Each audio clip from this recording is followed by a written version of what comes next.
massive and bright supermoon to light up Glasgow skies. Today, skygazers will be treated to a bigger and brighter moon today as it moves closer to Earth.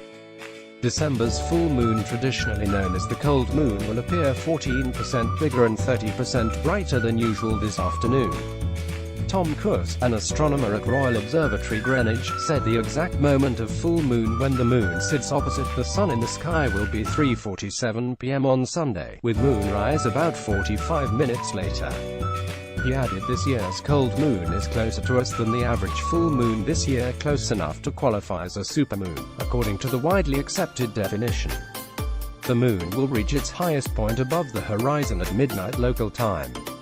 This is when, weather permitting, it will appear at its clearest and brightest. The moon has a slightly elliptical orbit. It does not move around the Earth in a perfect circle. At some points it is about 5% closer to Earth than average, known as perigee, and at others it is 5% further away, known as apogee. A full moon will be 222,761 miles from Earth, closer than its average 238,900 miles. Mr. Coos said during moonrise and moonset, "You might think the moon looks unusually large, but this is an illusion created in the mind when it appears close to the horizon.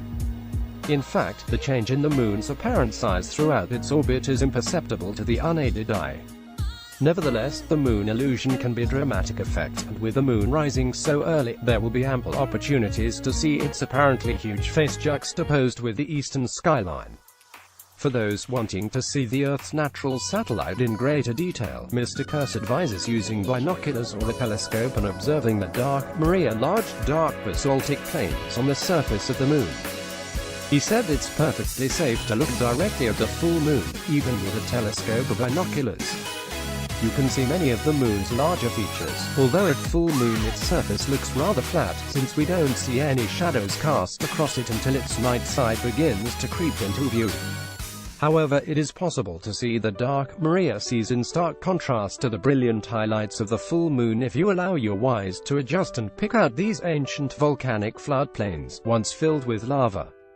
The first supermoon of the year was visible on January 12, and the second was on November 3.